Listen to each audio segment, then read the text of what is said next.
Do this. Jamar Jones, we are live. We are listening to our lounge music. Hey,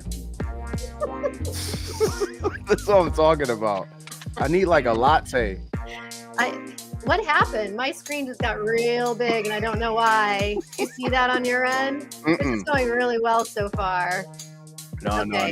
You're still good. I'm still good? Yeah, okay, yeah. give me a second here because I can't see you. I love going live because we yes and these little things that happen. Okay, I'm going to bring down this lounge music. Let's get to the point, shall we? We're going to talk. We're going to talk to you today. We're going to have a conversation about personal brand, why it's important for you as a speaker. This is the Speakers Lounge. I meet with a new guest once a month, every Monday or not every Monday, once a month on the first Monday at 12 p.m. Eastern time to talk about how you can up your game as a speaker. Sounds fun. Doesn't it? Sounds like a lot of fun. I'm excited about it. And so I'm excited to have a conversation with you. And Jamar, you and I met because we were connected by who connected us? Somebody amazing. Oh my God. Oh, was it Jamie? Jamie. Yes. Yeah, Jamie. Yeah, shout out Jamie. Shout out to Jamie. It's a reminder. I probably need to connect with her. Me too. That's why we do these things.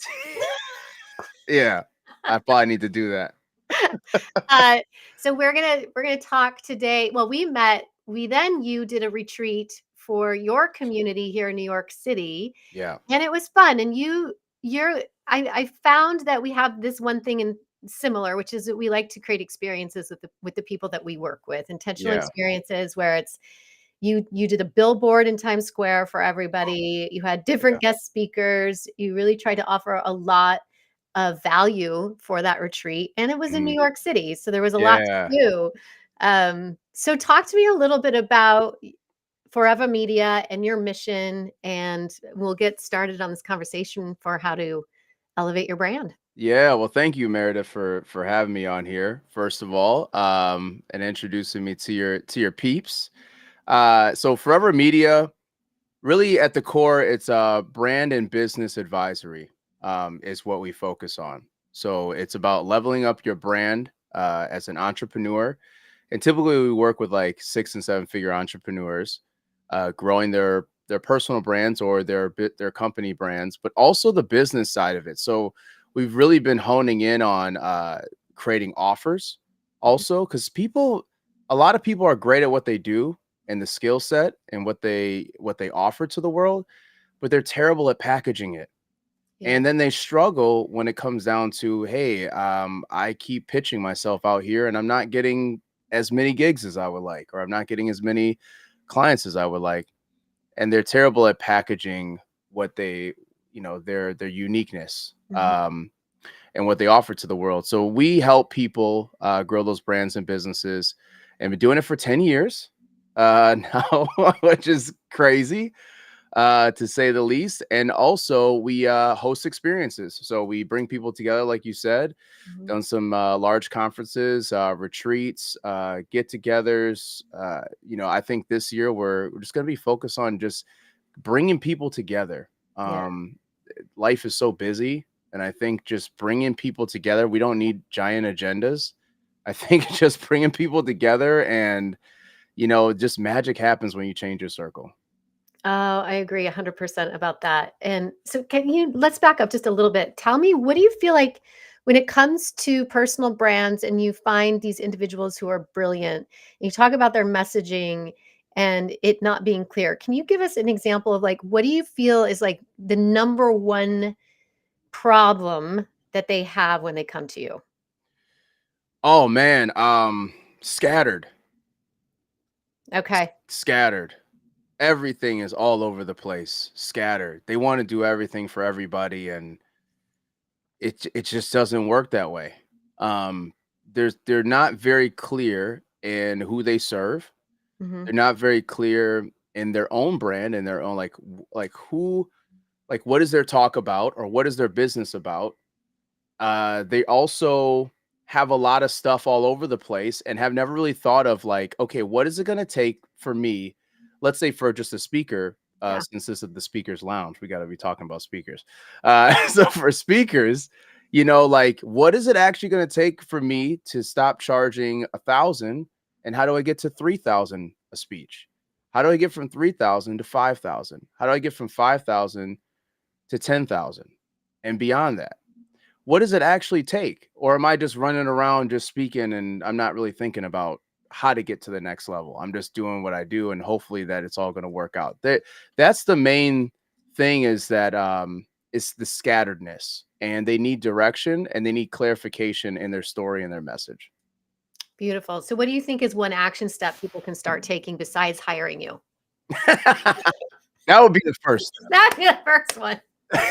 So I think that one thing that really helps is, and we kind of talked about this in our retreat as well, is when you look at your talk, what action items do people actually leave with? What deliverables does your talk produce?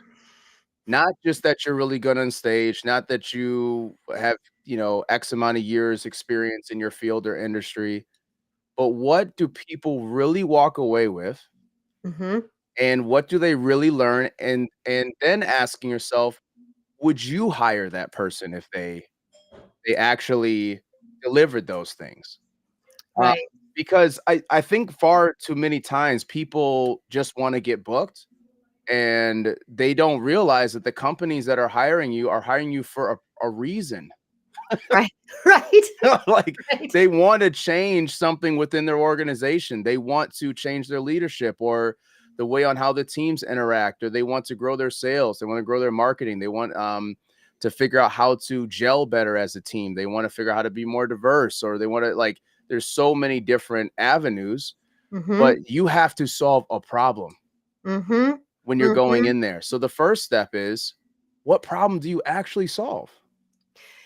What problem do you actually solve, and who is this particular unique audience, and what is it that they're needing? Yeah, And, do you find I find too that a lot of speakers don't take enough time getting to know their audience, like, do that deep dive before they yeah. because sometimes I feel they just get so stuck in the content and what they want their Mhm. message to be, or they make the assumption that this audience is just as similar as the last audience that they spoke for, and Yes. so they're not crafting a unique experience for that particular. Yeah. Yeah, it's you gotta know, you gotta put yourself in the shoes of the audience that Yep, you're going to, for those audience members, and you want to solve their problems, yep, um, because oftentimes that's how you're gonna get spin-off business, and that's how you're gonna get rehired, is if you solve an actual problem. And so I start there because then we can kind of reverse engineer mhm, the rest of who they are, their talk, how are you presenting that talk, and then you start to dissect the how. Like, how then are you delivering on the problem mhm, that you're solving? mhm, Um, and then you can kind of reverse engineer that all the way back into your own story of who you are, what you do, and why should I book you? And yeah, there's that goes pretty deep, but I think a first step is definitely figuring out what problem you solve, putting yourself in the shoes of your own audience, and just making sure that you're actually solving that problem within your presentation. beautiful. I love it, I love it, and I also feel that there's this a heavy dose of believing in yourself too, that Mhm, mindset piece. And when we talk about, do I charge 1,000, 3,000, 5,000, 10,000 as a speaker? Yes, it's experience. Yes, it's honing in on how you're solving that problem and those actionable steps that people can take once you've left the space. mhm. And everyone's gone home and they're unpacking their suitcase and they pull out that swag and they're like, my life was changed. My life was Right? changed Like, forever. forever. Um, it's also that belief that you have in yourself and that belief in the value that you personally bring. Because if you don't believe that, then it's going to be real difficult for someone to yes and that $5 or $10,000. Oh yeah. I mean, you got to have the confidence to Yeah, deliver. And if you don't, you're never going to get to the level up phase. no. If you just don't have the confidence. And if you don't have the confidence, that's just one of two things. So one, You just have to hone into your craft as a speaker and have to be more comfortable on stage. And so Mhm. that's a whole nother thing, which Meredith is very good at.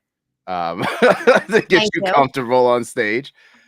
And number two is that you just don't know what the heck you're talking about. Yeah, Like literally. yeah, Like anybody that really knows what they're talking about should be able to talk about it and yes. be able to, and now ways of how you're educating people and how they're receiving that information and how they turn it. It's a whole nother conversation. But if you actually know the material and you live it, then that should be, the confidence level should be there.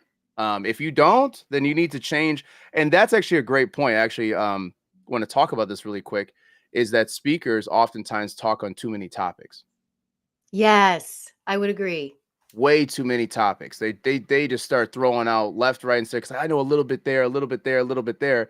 But then you get caught with your pants down when the audience starts to ask you questions, or you start to explain certain things that you really don't understand 100% about. And you shouldn't do that.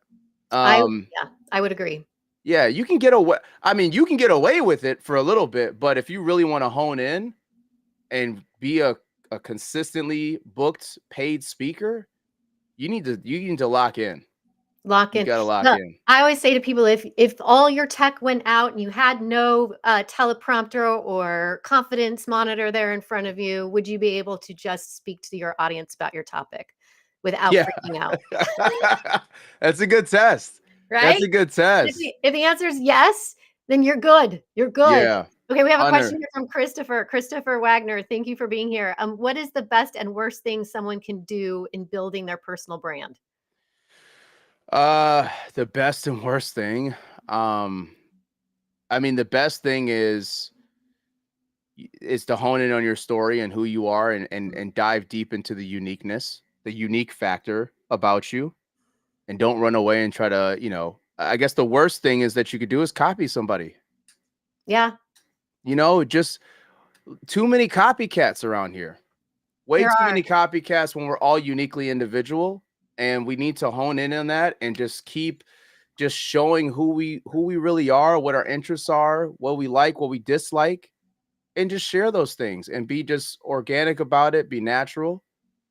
But if you're gonna keep copying everybody, I can smell it. And I will say, like, I feel like it's developmental in a way, like, especially if you're leaving corporate and going into your own thing, you're an entrepreneur for the first time, you've got a ton of knowledge, but it's like, even in corporate, finding that personal brand, Yeah, it can feel uncomfortable at first. It could feel like, oh, it's a for little bit sure. of you, like, you feel exposed. It can be vulnerable. It's like, do I wear the tennis shoes because I'm comfortable, or do I wear the heels? Right? Like, you kind of got to figure out how to find your own personal style and voice in Yes. and that can be hard because there is a lot of noise. We are inundated on the socials. Yeah. There's a lot of shoulds and should nots, and so I just say, embrace you in the best way possible. And the only way you can start to figure that out, I have found, is like, you got to show up and you got to start communicating your point of view, and it's gonna feel scary, and people are not gonna always like you, Which is okay. which is And totally actually, you okay. kind of want that. Yes, You kind of agreed. want that. And I'm about to go deeper into that this year, Yeah, for myself, me too. It's scary. because like I just don't.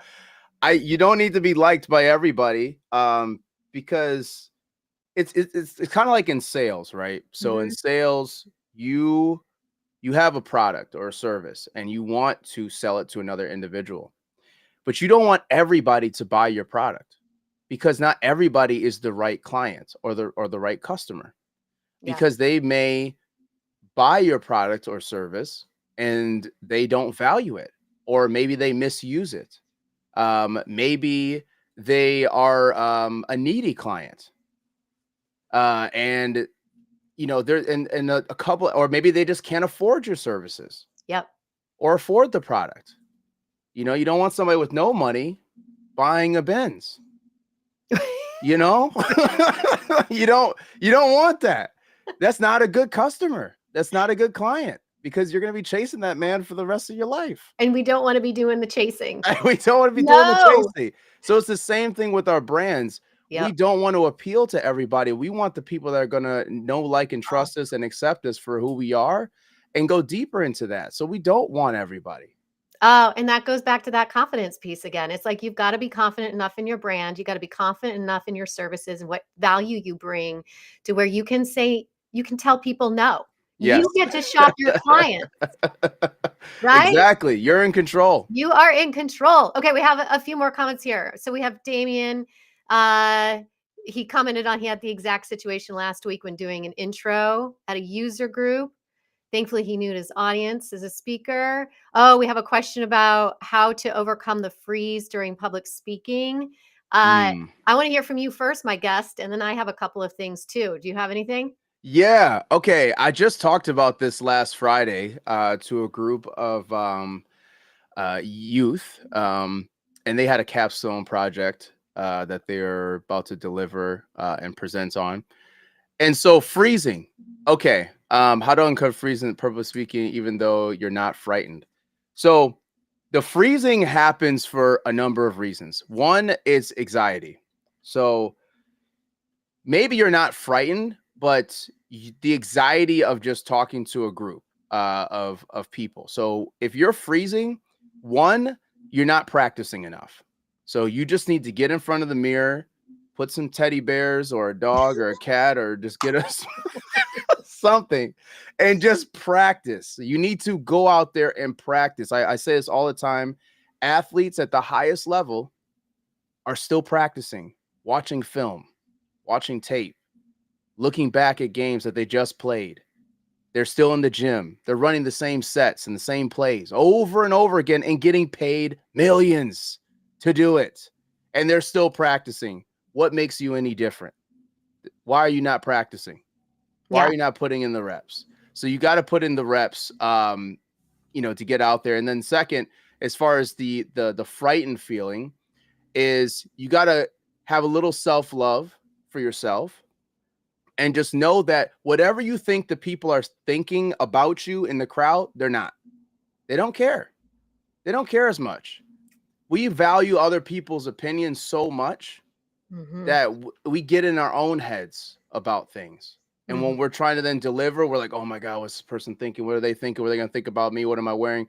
No one cares that much. Honestly, you have all the control when you're in front of the room, because they, first of all, are like, wow, all eyes are on you, and you already got the kudos because you're up there in front of everybody. Yes. Already. So you got to just know that they don't, whatever they're thinking, they're not thinking it. So 95% of whatever you're thinking about that they're thinking about you is not happening. So just wash that away and have some self-love and like, I'm just going to give it my best shot here no matter what. And that's going to help build some confidence where you're not going to just freeze. And also just pause. My last tip is that if you're presenting and you ever get that freezing moment, just pause. Just pause slowly. Think, gather your thoughts. It's not awkward. It's not weird. Honestly, it just adds a little bit more dramatic elements to it. Love the suspense. And just pause. Those would be, there's a lot more I could go into it, but that would be 3 things. So hopefully that helps you.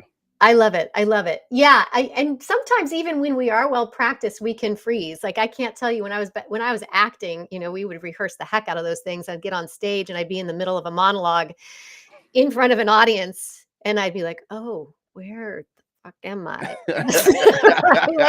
And you have to continue. You commit to the moment. You just commit to the moment. And sometimes that can look like telling your audience, I don't know where I'm at. Yes. And that's okay because you're a human. I have done that on stage where I'll stop and I'll be like, I have no idea where I'm at right now because I was just talking. It's like my brain dropped off of a cliff.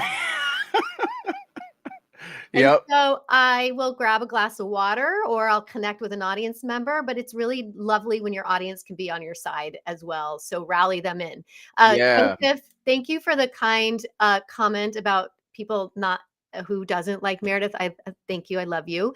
For practice, record it. Yes, I would say another great way, in concert with what Jamar just said, was here's one tactic you can do for practice, which is, yes, practice with video. Record yourself standing up, please. And then when you play it back first without the sound. Look at body language only. How am I conveying myself with those nonverbal cues? And then play it back with sound only. You're not watching it, so you can hear, and then play back the whole entire thing. That's another great way to practice, especially if you can't get in front of an audience or those stuffed animals are being held captive by your child. We have some other stuff here too. So do I have a question thinking about last year I went from no in-person speaking engagements to 7, and I've really found my footing, but introducing other speakers last month felt very different. What are your tips for preparing for event intros? Awesome. And keynotes where you are preparing for other speakers as opposed to delivering something yourself? Oh, It's a okay. good one. Yeah, that's a good one. So introducing other speakers. Interesting. So Damien, just for clarification, how much time do you have before you're introducing the next speaker? And are you saying like, hey, you have 15 minutes before a speaker comes out that you got like your moment and then you're passing it off? Or are you talking about like an MC moment where maybe you only have a couple of minutes to bring somebody on the stage? I'm just curious because those are two different things. Yeah. I've done both, so that's why I'm just wondering what you mean. All right. Well, Excuse me. while he's typing that up, I will say, why don't we dive into, if you get 15 minutes and you're introing the other Yeah. speakers that are going to speak for that same event. I always say you got to start with a hook. You got to start with a story. Yeah. Uh, some 100%. Yeah, and then you can introduce those other 2 speakers. If it's something that's a little bit like quick and let's just intro those other speakers. Again, anything you can do to get your audience engaged from the Yeah. very top. I love the hook. You can start off with something very impactful, shocking.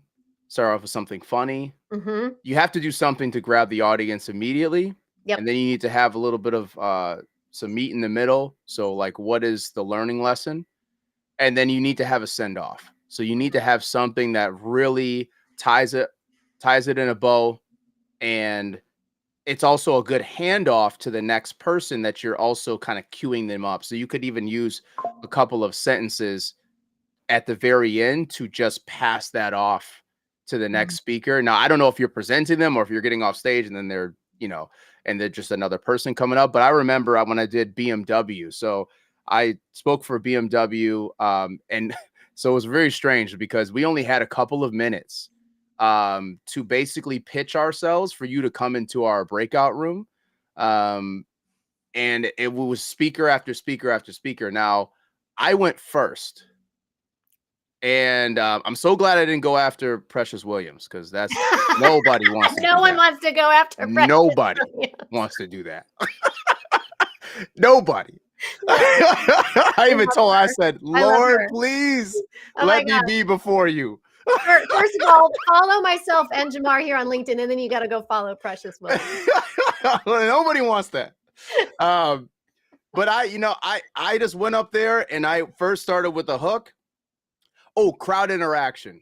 So if you can do any type of crowd interaction just to get them to say something with you or to be present in the moment, like that immediately grabs their attention. They were locked in. And then I had some impactful stuff in the middle as far as like a story. And then towards the end, I kind of just did the icing on the cake of why they should. Like if you are trying to do X, Y, and Z, I can solve that, and you got to show up because you will not regret it. Like it's something about making sure, once again, you got to solve a problem for people. Yes, they want to be entertained and they want a great speaker, but you got to solve a problem. That's the number one thing that why people are going to engage and want to listen. Yeah, I love this, Jamar. And so Damien put in there too that it's for an AWS user group. So I would say, Damien, definitely, yes, you want to figure out what that hook is for the user group as well, whether that's a problem within that particular user group that needs to be identified and solved. Maybe it's opening it up with a question, an open-ended question to get a conversation started, or to collect more information about that particular user group so that you can incorporate it later into your presentation. But anything to get people involved in the conversation, because I do feel like the one thing that Mark Pergola mentioned last week with the speakers lounge, we had a special episode with him, was you're a teacher. So what would a teacher do? That teacher would ask questions. It would find ways to get the students involved so that the learning and the conversation is more impactful. So I would say that would be the same when it comes to an introduction. Like we've got to create experiences for people anymore. Our attention spans are too short. We all have devices in our pockets, so we're all constantly being distracted. We have to change how we fundamentally connect with audiences. Yes. And also, I would just want to add just one tip, just that I actually learned from Meredith. So one thing is like, so she at our retreat, she basically had us do like some crazy exercises as far as like just to and it really was just to get you out of your comfort zone, get you moving, but also just to show you different levels of like engagement. And so I would just don't underestimate the power of just inflection of your voice Yeah. of most, especially in those user groups. Everybody's monotone. Everybody's like, all right, welcome guys. And it's just like, oh my goodness. All right. So you gotta like, even if you go up in your voice and really just like get everybody here with you, like, come on, we gonna have a great time. Hey, let's all be present. Lock in, just Yeah. go up with it. That might be good. Or you can even go really low and just be like, hey, I'm not going to be like the average monotone unless you want me to be like this, and then you just kind of make a joke out of it or something. But I'm just saying, like, don't underestimate just going up and down if you're not comfortable, being like super outgoing and doing some crazy stuff on stage. Just those little tips, they really help with audience engagement as far as Yes. just getting a response from them. Oh my goodness, yes. Inflection, changing where you are in space too. Yeah. Um, being able to like I love it when speakers leave the stage. I love it. Or they sit on the lip of the stage, or they Yeah. do anything to show and broadcast, I just wanna be a part of the community. Hmm. I Yeah. love it. I just think it's great because as a trained actor, I was taught the whole theater is my stage. It's not Mm. just the stage itself. Yes. Yes. That's And good. you as a speaker, you get to use your space. And I always say, think about because sometimes as speakers, we'll go into a space or a conference room and it's maybe 6 people. It's not 60 people or 6,000 people, but it's 6 people that you're actually presenting to. And having done many trainings, Jamar, and I don't know if you can speak into this too, but I will find out sometimes the day of, oh, the numbers, we didn't get the 30 people we thought we were going to get. Actually, there's Mhm. only going to be like 8 people there this time. Mhm. You as a facilitator, you as a presenter have an opportunity to make that space feel as inviting as possible and look at that as an opportunity. So that means instead of standing up, I might choose to just sit down with everybody, Yeah. Yeah. right? I might choose to pull out the tables and put all the seats in a circle, Yeah. right? So it's about creating experience. I think that's what it boils down to for all. Yeah. And also once again that takes repetition, takes practice for you to acknowledge and read the room to make those adjustments.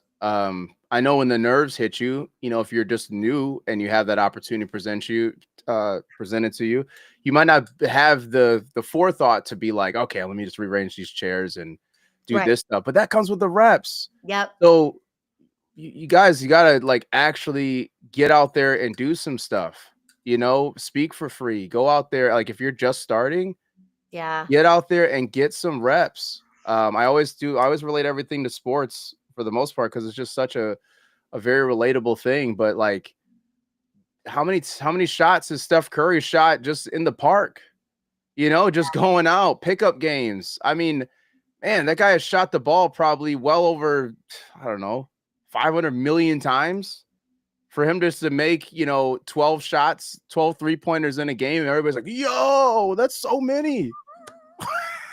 Like, you got to put the reps in to get comfortable. But yes, it's about creating that experience. I've definitely sat with groups before and kind of changed the way on how I approach it, because when it's a smaller room, it's just more intimate. So you don't want to treat it like it's some gigantic room. If you only got 8 people in there, like, who are you? I know. Well, I sometimes do these trainings for doctors, right? And so sometimes, they always put us at the end of the event. So sometimes doctors will just go home and you're like, I don't know if I'm going to have 50 people. I don't know if I'm going to have, So I always have them like move to the front. Otherwise, you're like speaking to an auditorium with like speckles of people. Yeah. Really, yeah. and it impacts everybody. It's 100%. not just me as the speaker, but it also impacts the experience of the audience. So imagine if you're sitting in a huge space where you're all sprinkled about the room, it's kind of awkward. Yeah. Super awkward. Right? Yes. So how do we make it not awkward for people?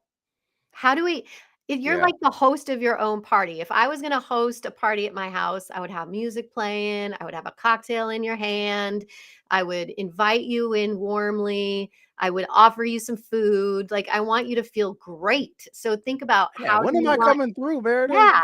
Yeah, you better come over. What's going on? That sounds like a great time. That sounds fantastic. Doesn't it? Okay, Jamar, let's talk. I'm going to put this QR code back up here because I want people to scan that code so they can find your website, learn more about you. You are a genius at helping people really distill down to their personal brands, find their authentic voice. And we talked about that at the beginning of this. Is there anything else that you can share with our audience about how do you like really embody your brand and your speaking voice in a way that gets noticed and is unforgettable? Oh, so, that's a really loaded question, because It is. we all are so unique. So it's hard to just give you a blanket answer of what that is. And because I've coached and trained a lot of different entrepreneurs, speakers, authors. And what I would say is that, like, it's always different. You always find out something. So first, I would write down a list of all the things, like, what do you like to do? Write down all your hobbies, the things like your interests. Write down all of those things, and then write down all the things that you dislike. What are the things that you just don't agree with? The things that you dislike. The things that you're just like, yeah, that's a big no. That's a big no for me. I can't see it. This is where I draw the line. And then I would say, look at that list and then go back to your social media, go back to your website, go back to your presentation, go back to videos that you've done, and then say, is this person that I wrote down on for the interests and the dislikes, can I even see that in the content and in my brand when I'm putting it out there? Can you even see it? If you can't see it, then that means you're doing a terrible job of branding yourself. Because if you can't see it, then that means the people are trying to book you and hire you. They can't see it. Mm-hmm. And the reason why it's so important is because then you're just blending in with everybody else. You're just another one. You're another business coach. You're another entrepreneur that sells candles. You're another, like, you can go on and on. You're just another speaker. You're just another person that's going to come in, do their thing. Like, what's setting you apart? And oftentimes it's those unique things. Like, I dive into, that was a hip hop artist for 11 years of my life. I tell everybody that. Mm-hmm. Why? Not that I'm going to be coming in talking about hip hop. If you want me to, I can. I can. All right. I can, but I'm not. But the thing is because it separates me in a way where somebody's like, oh, you did that. That's interesting. Oh, man, that might be actually pretty entertaining if we book him. That might be kind of cool. Mm-hmm. And then, and I can go on and on about just my interests, the things that I like to do. And so I always got a hat on every time. I just got a haircut. All right. So it ain't looking crazy under there. I just got a cut. But I always rock the hat because it's just me. I feel like I was born with a hat on. So it's just me. So I have all my branding, all the pictures, the photos you see on the website, the socials, everything. Like I got that. That's part of my brand. So you have to tap into who you are and just past all the things that's your talent or your skill set or the things that you've learned. You have to tap into you, because ultimately I think that people hire speakers. Yes, the aftermath is the problem you solve, but the difference maker of you getting the gig is because of you. Yeah. The uniqueness that you're going to bring to an audience. And if they feel like they're going to gel together, like, oh my God, that uniqueness with this audience, we've been looking for something different. And I think you're it. I think you're it. So that would be something I would do as just a quick check of what makes you unique and the things that you don't like as well. And make sure that's in your content and in your brand as well. Because once again, you want to like repel the people you don't want, and you want to attract the people that are like, yeah, that's me too. That's me too. Yep. Yeah. And trust, you've got to trust that you will find your community. Yes. 100%. Dude, there's a community for everything. Even the weirdest stuff out there on the planet Earth. Like, come on, guys. I know you've seen some stuff like there's a whole group. There's a whole group of people that are doing this. Like, what? Like, there's weird. There is stuff for everyone. There is stuff for everyone.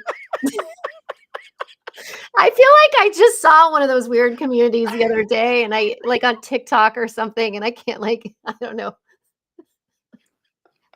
I'm just telling you, there's some even for the weird people out there. There's some for everybody. Man. I mean, if you think of it, it's probably a community. Like people who collect vintage staplers. I mean, I don't know, right? Yeah. Vintage staplers. They're out there. They're out there. There's a community of vintage staplers out there. And they're hardcore too. I guarantee it. They're super hardcore. I guarantee it. But that's what I'm saying. Like there is a community for you. 100%. Yeah. I do want to say one more thing. I don't know how many speakers that we have, listening or even watching the replay in the future. What I found out is that as far as like for paid speakers, like people that are actually trying to grow their speaking career, is you are only a couple of changes away from the difference between 1,000 and 10,000. Yeah. You're only a couple changes away. The reality is that most people get stuck because they don't have a plan, and also they're trying to level up and they don't exactly know what to level up to grow that. Yeah. And really the pathway that I see to somebody that the difference between $1,000 and $10,000 paid speaker is the 1,000 knows a little something, right? Mm-hmm. They maybe have a good circle of people, maybe their job also kind of give them a little bit of the clout, the positioning for them to be like, oh, okay, this is a vice president of this company, so like we're gonna hire that person to speak. So you already have something there. But the difference between that and a $10,000 speaker is they have that it factor, but they have their story lasered in, their story and their message. They also have their branding absolutely on point. They have a speaker's reel. They have a speaker sheet. They have a speaker website. They have photos. They have testimonials. They have the foundation that it's going to take them. So if somebody's going to find out about them, they can really discover them. Can Yep. people discover you? That's a great question. Can people discover you? And then the last thing is they have the confidence and the repetition because they've done it so many times to where they can charge what they charge because they actually said yes to raising their rates. Yep. Most Yes. people don't want to raise their rates because they're scared.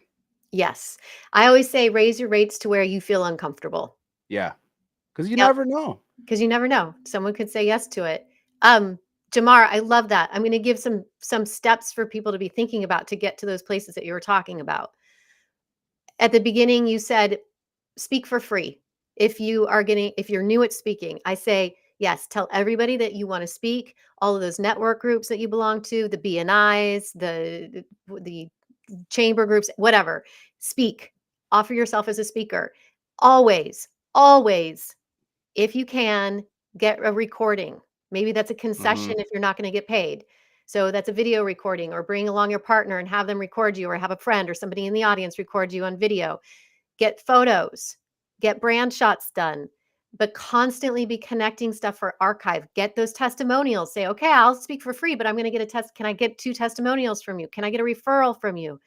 So keep building it. Be smart about it when you do speak for free so that you're building that reel for yourself and those testimonials. And then that, when you start to put together your more professional package, you have that. Yeah. 100%. That's Yeah. gold right there. That's gold for the free ski. Yes. For the free ski. It's gold. There are so many. I can't believe how many talks too. Here's the other thing. I've done a lot of talks where there wasn't a professional videographer there. That it was just not Yeah. part of it, right? So that bummed me out because some of these talks were in front of hundreds of people. Yeah. So what do you do about that? Well, if you get to a point where you're like, oh, I really need that footage, then that's when you get to organize your own event. Yeah. Get some Yeah. bodies into a space, rent a theater, get a videographer, and get some footage of yourself. Yeah. That's a great point. You know, if you're having issues with somebody booking you, just host your own party. Host your own party.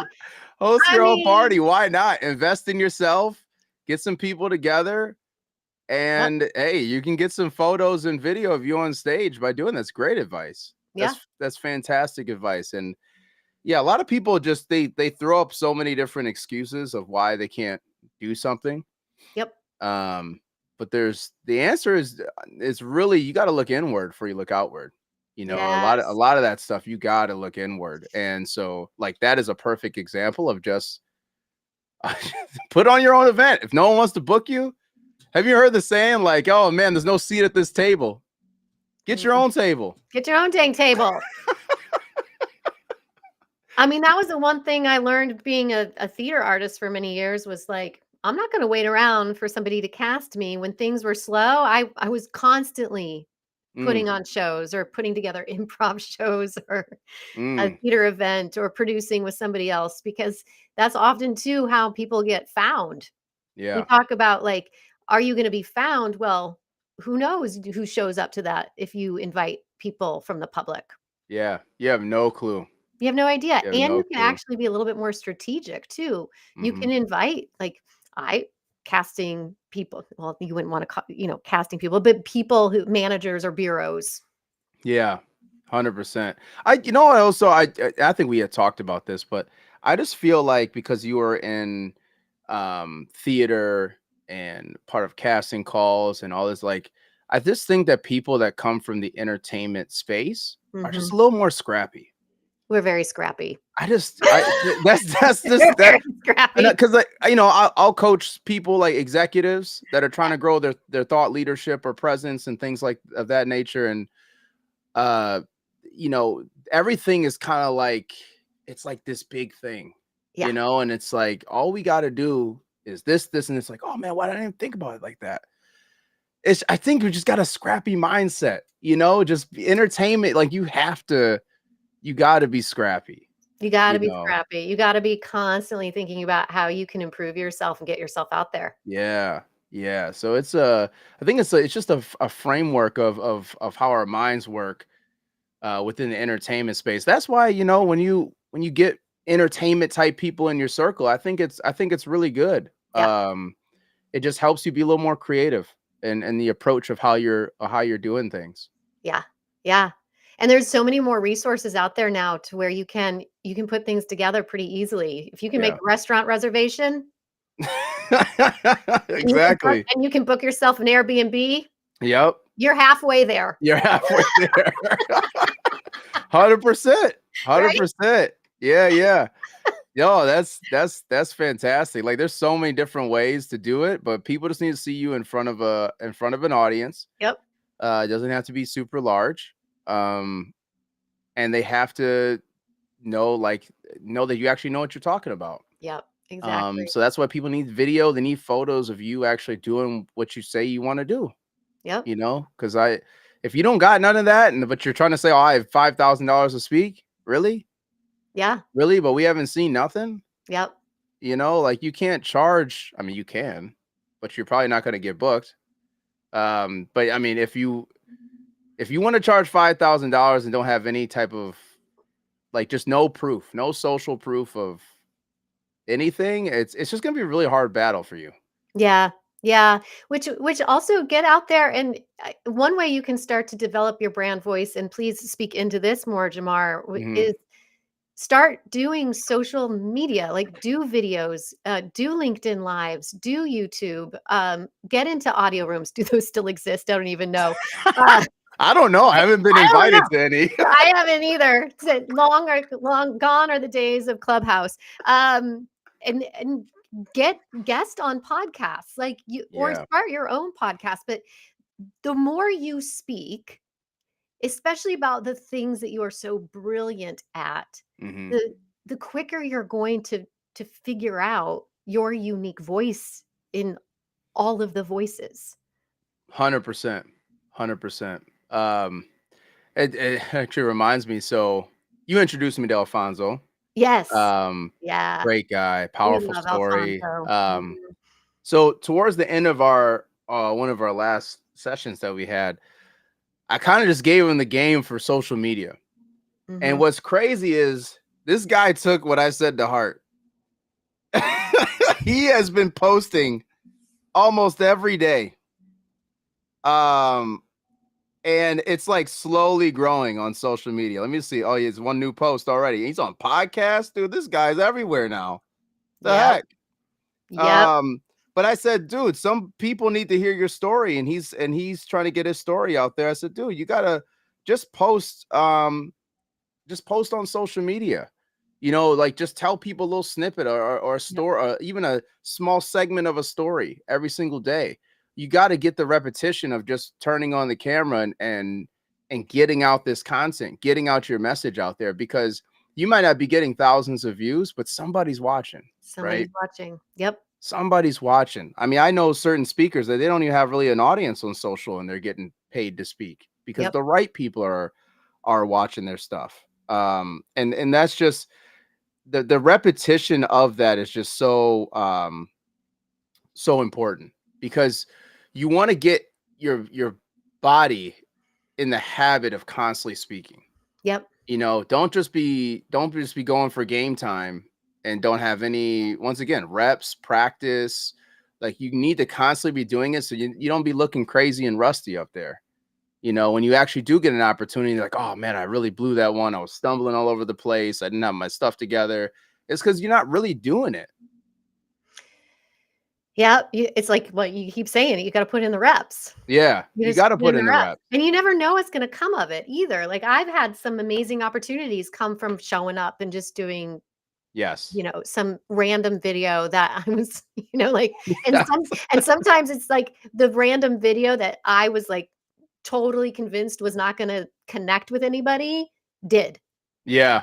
right? Like, Yeah. Yeah. I've Business Insider reached out to me last year, and I got to write an article for Business Insider. I've had people invite me to be on podcasts, and sometimes it was from content that I didn't think was very good. Yeah. Yeah. But you did it though. But I did it. You And gotta that's the show up. thing. You don't know what's gonna resonate or connect with somebody, but that's I mean, you're like the millionth person I've heard that from.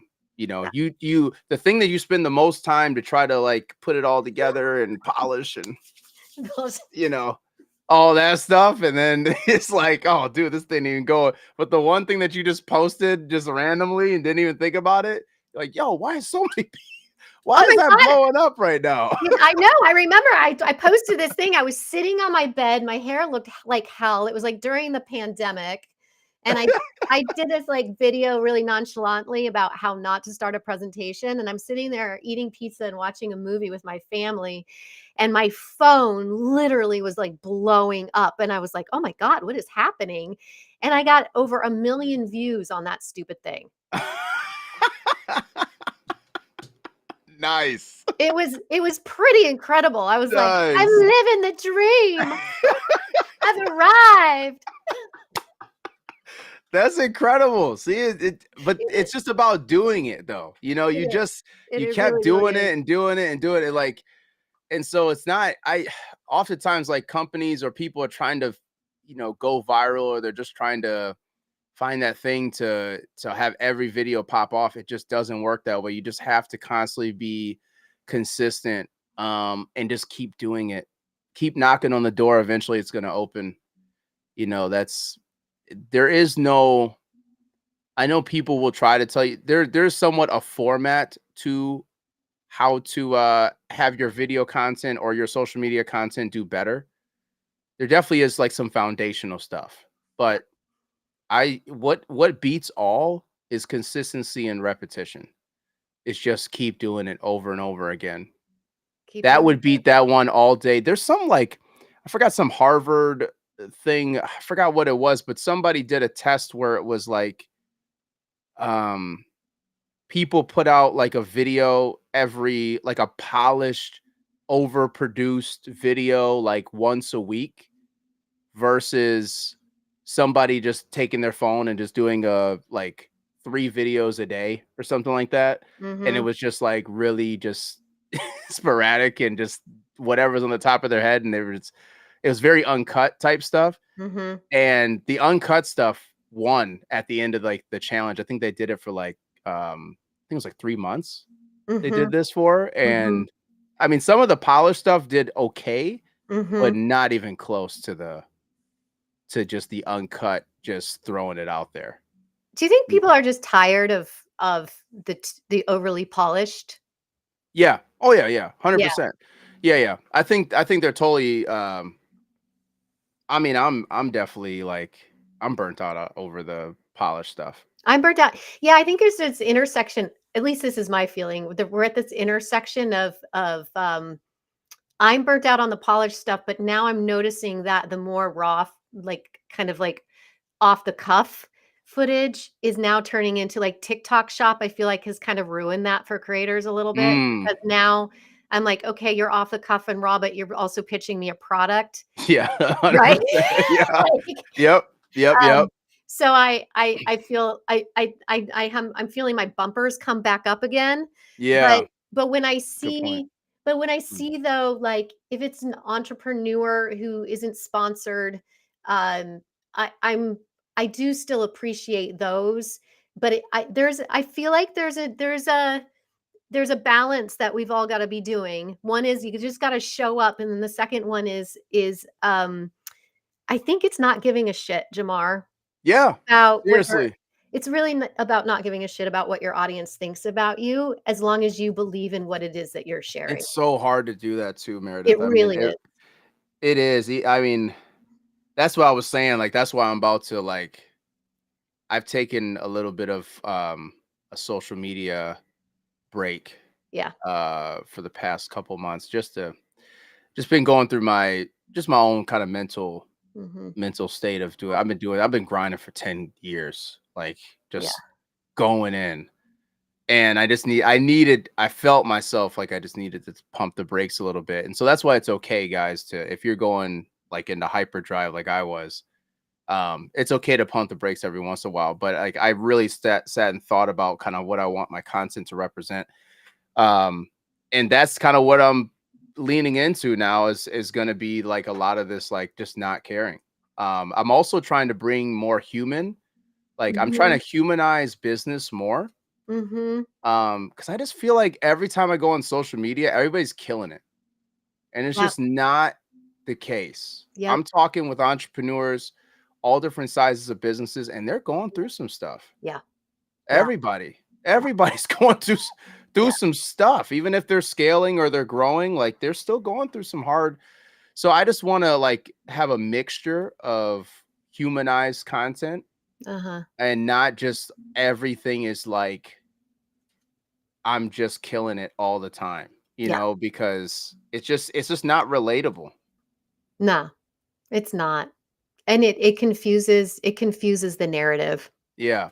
Yeah, yeah. It just so that's that. And so I think that for other people that are putting out content, like you definitely don't care what your audience is really thinking about you. So and really they don't. Even if they care a little bit, they're only gonna care for a couple hours and they're going to go on with their day. And like it's like look at the news cycles at the big I always relate things to the highest level. So even like Will Smith slapping Chris Rock, right? Right?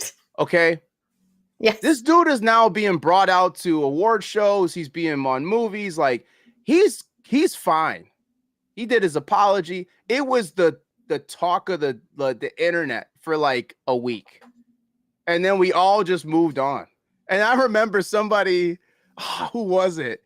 It might have been Stephen A. Smith or something on his podcast or something. He's like, "Did everybody forget that Will Smith slapped the mess out of Chris Rock? Like, did everybody forget about this? Like, Well, we're just like, what's like, interesting though? Well, speaking of Oscars, like Adrian Brody, who like kissed Halle Berry the last yeah, time, and that was without her consent. And yes, then last yes, night she walked up to him without yeah, his consent. yeah, Like, stuff does have a way of coming back around to you, but Adrian Brody, I don't care for him, and it doesn't matter that I don't care for him because there's a lot of people out there, obviously, who do like right, him, right? right, And I think that's what's worth recognizing. It's like, I will always love Will Smith.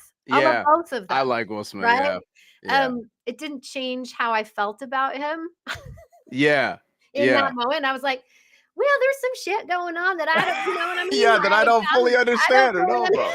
I'm Yeah. like, but right now, like, you all work out your thing. It was just, sadly, it was, for all the world to see, Yes. right? Yes. And so we are more exposed, but it's we it just goes back to not everyone loves Jennifer Aniston. Not everyone Yeah. loves, but they still do their work.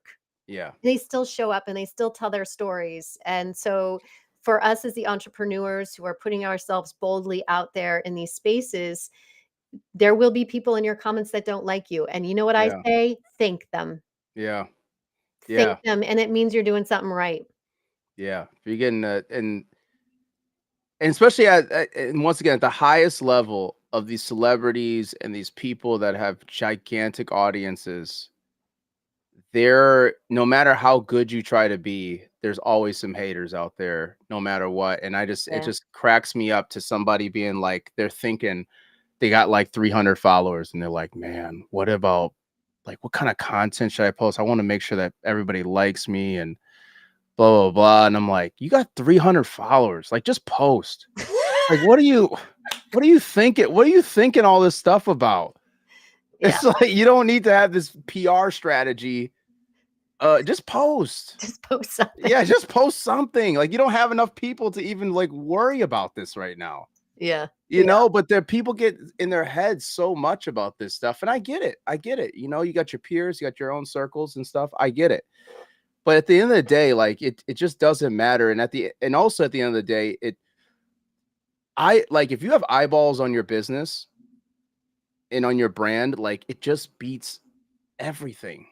Yeah. Like no matter how much you hate Trump or not, or like him or whatever, the dude won.